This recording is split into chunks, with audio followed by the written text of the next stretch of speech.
Danes v rubriki Na filmski krivulji nadaljujemo s predstavitvijo legendarnega avstrijsko-ameriškega režiserja, scenarista in producenta Fritza Langa.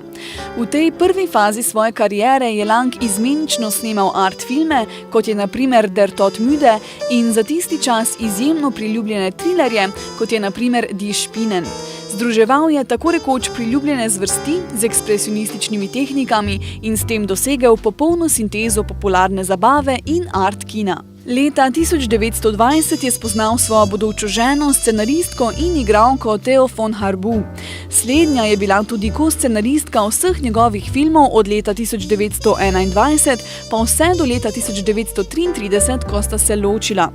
To obdobje je vključevalo filme, kot so več kot 4 ure dolgi Dr. Möbius der Spieler iz leta 1922, Die Nibelungen iz leta 1924, slovita mojstrovina iz leta 1927 Metropolis in kultna klasika M, ki velja za njegov prvi govoreči film. Medtem ko je bil Fritz s prihodom nacističnega režima zaskrbljen, deloma tudi zaradi svoje judovske dediščine, je na drugi strani njegova žena z le-tem vidno simpatizirala. To je bil tudi eden izmed glavnih vzrokov za ločitev. Kmalu so ga kontroverzno deportirali naprej v Pariz, kjer je nastal njegov edini francoski film Liliom in kasneje leta 1936 v Hollywood.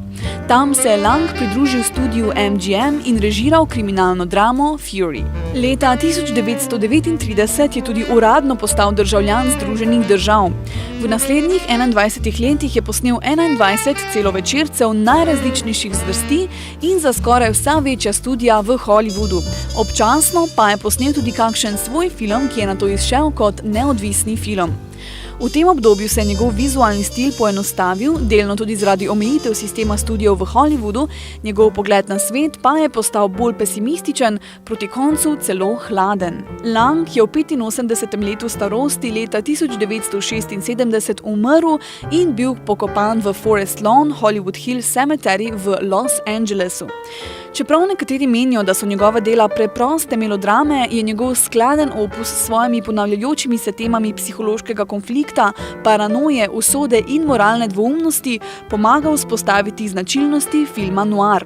Njegovo delo pa je vplivalo tudi na ogromno filmskih ustvarjalcev, med drugim tudi na Jacquesa Riveteja in Williama Friedkina. Naj zaključim z njegovo bržkone najbolj poznano mislijo: vsak film ima nekakšen ritem, ki ga lahko podaja samo režiser.